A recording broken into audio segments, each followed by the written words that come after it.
Hello, welcome to Lazada Insider, featuring knowledge that makes a difference. We share trusted insights, forward-looking perspectives, and exclusive expert interviews to keep you ahead of the curve. 2 years after the pandemic started, Southeast Asia is beginning to recover.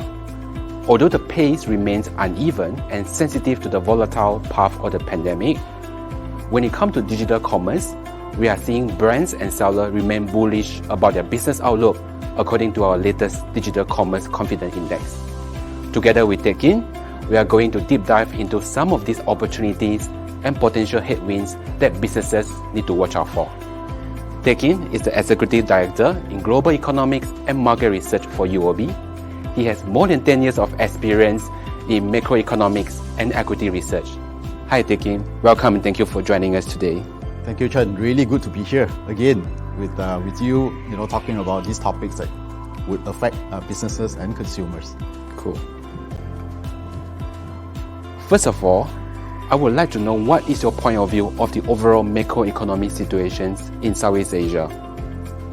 Okay, that's a very important question, Chen. We, as a business and also as a consumer, we want to pay attention to what is happening around us. So for Southeast Asia and for the world, for the matter, I think this year should be looking still positive. Like what you said just now, after 2 years of pandemic, I think in 2022, I think overall the situation should look positive as long as the US economic expansion continues. I will just show you some numbers. Maybe that will give you some idea what we are talking about. Right? For example, this is what you are seeing on the screen is the US economic expansion. So because US is the largest economy in the world, if it's in recession, most parts of the world will be in recession. So in this case here, if you look at the chart here, the US expansion has been going on for the past 22 months and still going. On average, the US expansion cycle lasts for about 43 months. That means roughly about four years. Right? So right now, we still have some room to move before we hit the average mark. And then the longest US expansion cycle is actually at the top, 128 months, more than 10 years. So if we are lucky, we could get past the average of 4 years and maybe even longer. So as long as this story stays, as long as expansion continues, I think for most parts of the world, we should be looking positive. For example, what I have here on the screen, we can take a look at the numbers. All the numbers, the chart on the left-hand side. The charts on the left-hand side are the pandemic year, 2020. Everybody else, I think most of the countries are all in negative. So 2021 rebounded, and now 2022, most of the numbers are actually in the positive column. So this year, we should be looking fine in this case. So in terms of business opportunities, there will still be plenty of business opportunities out there, Chen. Thank you. Thanks for sharing that with us. Of course, now we shift the gear to inflation. This is one of the hot topics nowadays. So from your point of view, how the inflation is going to unfold in Southeast Asia, and most importantly, what are the implications to consumer demands and businesses? Right. Okay, I think inflation is a very important topic also, Chen. I think you brought up an issue that I think businesses should really consider. This inflation situation means that the prices are going up, and they've been going up very strongly. For example, I can show you the chart here for the US, just for example, because every country is facing the similar problem. Okay, this numbers show you in the US. Take a look at the US chart. The US inflation is now more than 40 years a record high. 40 years. It means the last time they saw this kind of number, 7% inflation in December, was 40 years ago. And the numbers have been going up since the middle of 2021. Okay, so this inflation, the consumer prices going up. So for businesses, why should they be concerned? They should be concerned because that would have impact on their cost of running the business. Because energy prices go up, right? Electricity prices go up. Some of the situation is that the workers shortages, wages will go up. right? So inventory costs go up. And the other thing that is related to inflation is your interest costs. So when you have inflation situation like this, look at the chart here. The inflation situation like this, the central bank will have to react. The central bank react by doing something called raising interest rates. Okay, for example, in the chart here, you will see that this US, we are expecting at least the interest rate to go up 3 times this year.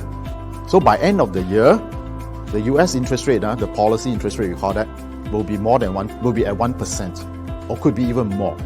For places like Singapore, our lending, the lending rates, we call it interbank lending rate or SIBOR or SOR.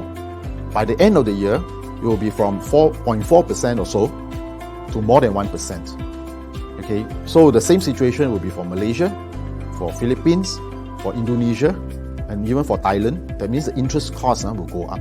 So not just the wages going up for businesses, not just the materials, electricity prices going up, but at the same time, the financing costs for businesses, you need to borrow money from the bank, the interest costs go up. So the companies, the businesses, they need to manage these costs very carefully. So from inflation, right, we look at the newspaper or on the web news, they say that inflation going up, but the impact will be on businesses and also customers as well, consumers, because the consumers will be looking at, things are getting more expensive. The mortgage that I have, interest rate will go up, more expensive. So I may have to maybe cut back on something. I maybe want to buy less of this or less of that, or more of this, more of that. Right? So there will be some adjustments. So businesses, not just they have to manage their own costs, they also need to anticipate customers' reaction to higher interest rates, right? Higher inflation, consumer prices. So these are the implications. And later, we'll probably have to talk about Singapore has its own set of additional issue as well. We'll leave it to later if you want, Chen. Sure. Thanks for the insight. Of course, we know that the pandemic has changed a lot of things, including consumers' behavior, consumers' attitude as well. So in the past 2 years, we have seen there's a strong pickup in terms of consumer electronics. We see that there's online grocery, etc. So from your point of view, what are some of the key opportunities that appear this year in Southeast Asia? In Southeast Asia, that's a very opportune time for businesses, right? Because especially for the online type of businesses, because one of the things about Southeast Asia is that the population is large, 700 million or so of them, and also young. So they are also very digital savvy. So in terms of when we look at the size of the market, it's large, 700 million, 600, 700 million people. Right? Singapore is 5.6 million people. Right? So in terms of market size, very large. So one of the things that, one of the developments is of course the digital economy we talk about. Right? So for Southeast Asia, there's a report, you might have seen it, or a couple of reports already for the past few years from Google, talking about the size of the market of digital economy. This size, I show you on the screen here, you can see some of the numbers. Okay, for example, the increase in internet users, right? The increase in internet users from 400 million expected, 400 million in 2020, increased to 440 million in Southeast Asia. You have 700 million people, so 4 over 7, it's more than 2/3 of the people actually looking at very savvy users of the internet. Okay, so that is the kind of increase that we are talking about. And then the future as well, right? 350 million of these Southeast Asia internet users. And of course, if you look at the size of the market, right? The size of the market, these customers using the internet services, digital e-commerce type of services. On the screen here, you can see that 70% across 50% of these customers, they're using these internet, various types of internet services. For example, e-commerce, transport, you book your cab and things like that. So then, how about in the future? How big is this market in Southeast Asia? So here in Singapore, short term, or even in the local, various local countries, you think about, I'm going to face with inflation situation, interest rate going up, right? The cost going up. The consumer's behavior may also change. But if you look across, beyond your local context, beyond the local borders, for example, in Singapore, if you look beyond that, look bigger, then you can see that the size of the market, according to this Google report, in 2021 is worth about 174 billion US dollar in terms of size. By 2025, a few years later, is 363 billion. Okay, and then another few more years, 5 years later, 2020 is 700 billion to 1 trillion US dollars. How much is 1 trillion US dollars? It's roughly about the size of India. This is just an e-commerce or internet or digital economy size, right? So we are talking about the size of India in Southeast Asia. So there is plenty of opportunities. While we worry about cost, we should think about it. We need to manage that. We need to calibrate, in terms of how efficient we are going to be. We manage our inventories properly and things like that. But we also want to look for opportunities, right? Where are the opportunities? We are talking about in Southeast Asia. The market size is already very huge. About one India in a few years' time, right? So that is the kind of opportunities that we should be also consider, rather than just worry about my costs. Right? What are the opportunities? Where are we going to get more revenue and more business and more customers? Chad? Sure. Thanks for highlighting the opportunities. I think are definitely in the right industry. Apart from the opportunities, I think it's also equally important for the businesses to manage their risks. So, what are some of the potential headwinds that the businesses might encounter this year? Right. So, in terms of risk, right, when you look at opportunities, Chen, you're right. We need to also think about what are the potential risks that will be facing. I don't want to talk about pandemic anymore. I think people are tired of it. Of course, we are all ready. If anything hits again, another variant, we should be watching out for this, but we should be able to manage it. So I don't want to worry too much about. I don't want you to worry too much about the pandemic situation or new variants. But other than that, I think we need to watch out for these business costs going up. We still have to manage that. Okay, the inventory costs, the shipping costs are going up. Sometimes the goods cannot arrive on time. We cannot deliver to the customers on time. So we need to manage that and also anticipate how to diversify my supplies, right, if something happens. And the other thing, of course, we talked about it earlier, the interest rate increases. We need to be prepared for interest rate to go up and also could be more than we expect. So we need to manage that part. So for those companies that borrow money to fund their operations, so they really need to manage the interest rate cost very carefully. Okay, so the other thing is all these energy prices will continue to, could likely to go up this year. So we need to manage that. You run your operations, you have the staff costs, and then you have the energy costs and things like that you need to manage. So these are the risks that we need to monitor. And in addition to all this in Singapore, especially for our Singapore-based businesses and also customers, we need to watch out for another thing, which is I think the government has talked about it. That is your GST increase. Right, the GST increase it is quite real. I think this year could be happening this year in July from 7% to 9%. It could happen anytime. So we just have to wait. But for companies, why do we need to pay attention? Although you don't pay, most of the companies don't need to pay the increase in GST. They'll pass straight through to the customers, right? For instance, your goods from 7 to 9%, you charge your customer more for the 2% GST. But we need to anticipate whether there's any change in customer behavior because of this GST increase. Because for the customer point of view, my things are getting more expensive. My mortgage going up, I have to pay more.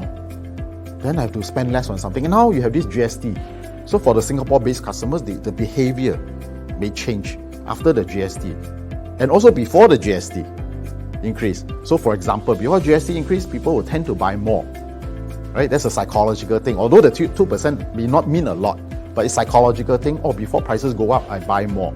So companies may want to anticipate that behavior as well, right? How do I capitalize on this? Customers may buy more. Should I stock more? Should I do more promotion before the GST increase? And then after that, the GST increase, customer behavior, if they change, then I need to manage my inventories carefully. Because let's say if they buy less, I don't want to, for some companies that have inventory, you might want to manage that as well. You don't want to be stuck with a lot of goods that will take a long time to sell, and at the same time you need to finance this at the high interest rate cost, right? So these are the things that I think companies and also customers will need to pay attention as well for this year, at least for this year. But over the longer term, I think the opportunities are still there for businesses to expand, especially in Southeast Asia, in ASEAN. I think the market size will continue to grow according to this Google report on the digital economy. Chen? Sure. Last but not least, do you have any advice to some of the SME or businesses in Southeast Asia? For the businesses and also for the companies in Southeast Asia, I think definitely the opportunities are there. Definitely the opportunities are there. Is whether how we're going to reach out to them, right? So how we reach out to them. So that's the advantage also for these companies and businesses operating in these countries, because if you diversify your customer base, you will manage your risk better. For example, if you're a Singapore-based company, you'll be faced with the possibility of changes in the GST that could affect your customer behavior. But if I have a wide base of customer outside Singapore as well, other countries don't have this GST problem. They have other problems, but don't have this GST problem. Then I manage to kind of diversify my GST risk away from Singapore and to reach out to other parts of Southeast Asia or even other parts of the world. So I can manage or diversify my risk in this respect. So it can apply to other things as well. For example, some one country may face, let's say, a natural disaster, for example. Natural disaster that could affect business. But if I diversify, I don't have everything in one country. I have other business in other countries as well. So I also diversify my risk away. All right, so that's one of the things that we need to pay attention to in terms of managing our risk and diversifying our risk. Chen? Cool. Thank you so much, Teck Kin, for your sharing.